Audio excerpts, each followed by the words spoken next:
Қайырлы күн, достар. Қалдарыңыз қалай?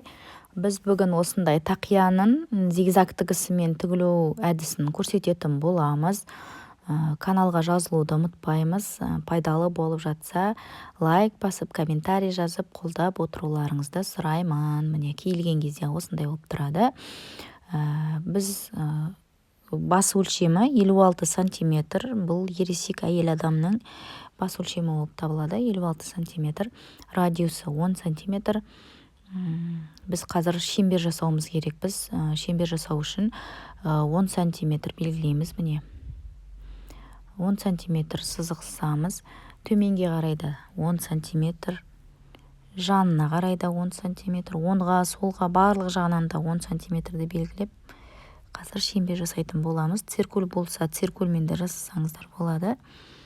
Циркуль болмаса, өйстіп линейкамен, сызғыштың көмегімен шеңбер жасасаңыздар да болады. Көрсетілгенде осылай сызып шығамыз жан-жағынан. Сосын осы точкілерді бір-біріне қосып шеңбер жасаймыз.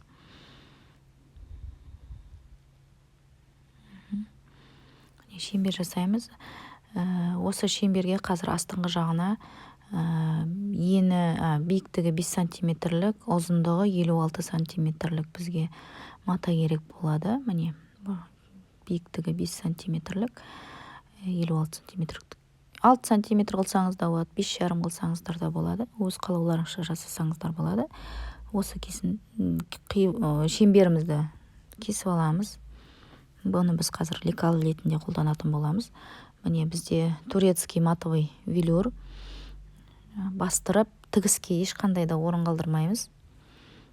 Осылай міне, осындай 2 дана қиып аламыз. Егер сізде подкладочный басқа мата болса, басқа екінші матадан жасасаңыздар болады. Мен осы өзінің матасынан жасап жатырмын. Бізге 2 дана осындай шеңбер қажет болады. Міне, дайын болды. Оған енді біз дублерин бізде воротниковый.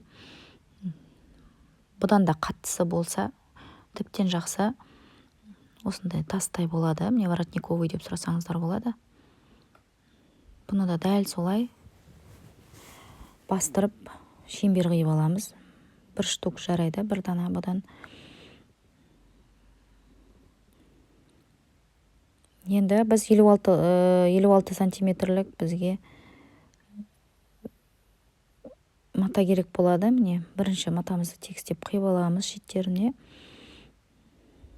Дұрыстап тегістеп сызып аламыз. Сосын бізде міне 56 сантиметрімізді белгіледік. Міне 56 сантиметр. Енді біз 5 сантиметрлік биіктіктегі 5 сантиметрлік биіктікте тігетін боламыз. Ол үшін біз 10 сантиметрлік мата аламыз. Қазір мен 10 сантиметр белгілеймін. Міне 10 сантиметр. Себебі бізге 5 сантиметрлік керек болады. 10 сантиметрімізді белгілеп аламыз барлық жағынан да.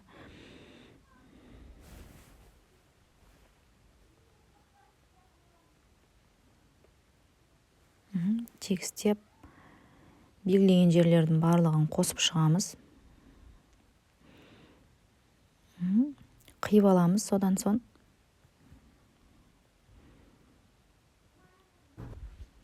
Сызып алған матамызды тегістеп қиып аламыз. Міне бізде 10 сантиметрлік, биіктігі 10 сантиметрлік, ұзындығы 56 сантиметрлік матамызды дайындап алдық. 4 бұрышты. Міне біз оны осылай 2 бүктеп қолданатын боламыз. Осы аралық бізде 5 сантиметр болады. Енді ішіне салатын, біз қатайтатын дублериніміз, жаңағы воротниковый дедік. Ол воротниковый бізде 5 сантиметрлік жарайды.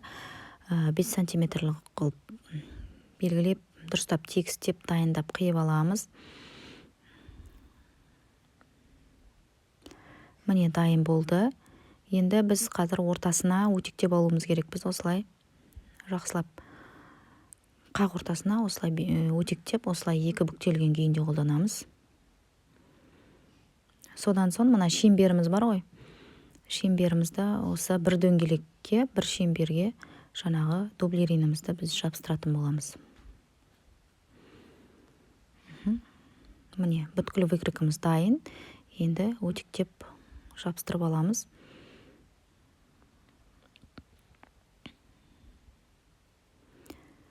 Міне осылай. Міне жабыстырып алдық. Міне шығып кеткен жерлерін тегістеп шығамыз. Тегістеп артығын қиып тастаймыз. Содан соң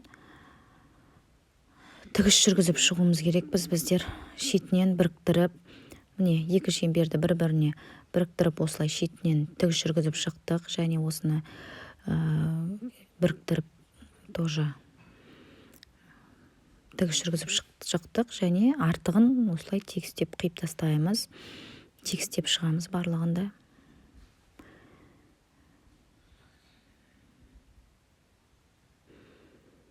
Міне дайындап алдық. Біз енді қақ ортасын тауып алуымыз керек. Біз қақ ортасын белгілеп, осылай 10 сантиметрлен ғой, бізде қақ ортасы сол 10 сантиметрді тауып аламыз да, белгілеп дайындап қоямыз. Осылай қақ ортасын қазір бізге выточка жасауға керек болады. Мына бізде оң жақ беті, оң жақ беті бізде жаңағы дублерин жабысқан жағы бізде оң жақ бет болып саналады. Осы оң жағы шеңбер мен мына төртбұрыштың оң жақ бетін тігетін боламыз. Қазір зигзагтау үшін біз осылай сыныға қойып, үлкеніне қоямыз. Мына 1,5-2 сантиметрге қойсаңыз болады. Міне дәл осылай қойып аламыз машинкамызды. Міне басын бастаймыз, закрепкасын береміз. Сосын айналдыра тігіп шығамыз, бір-біріне қосып, осылай бір-біріне тақап отырып, зигзагтап тастаймыз. Выточканы әзір қимаймыз. Қазір енді көрсетемін. Алдын ала выточканы қимаймыз. Әбден тігіп алғаннан кейін ғана қиямыз. Міне шетіне келгенде міндетті түрде закрепкасын береміз.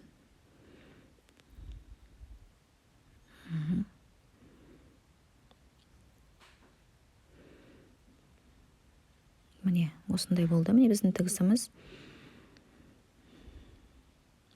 Бізде выточка міне ішінен осындай болып тұрады. Сыртынан міне осындай. Енді біз қазір выточкаге бізде 5 сантиметрдей қалды. Где-то 5 сантиметрдей выточкаға қалды. Міне осылай жаңағы белгілеп алған қақ ортасынан осылай сызғыштың көмегімен выточка сызамыз. Бос қалған жеріне дейін. Және әбден тігіп алғаннан кейін дәл осылай жасасаңыздар жақсы болады. Себебі алдын ала қиып алсаңыз жетпей қалуы мүмкін. Міне енді біз осылай қосып бірге тігетін боламыз зигзагтың көмегімен. Мына бізде оң жақ бетін осылай лапканың астына кіргізіп, дұрыстап қойып, басына закрепкасын беріп бастаймыз. Міне осылай біріктіріп отырамыз. Дәл тақап отырамыз. Қатты қысып жіберуге болмайды.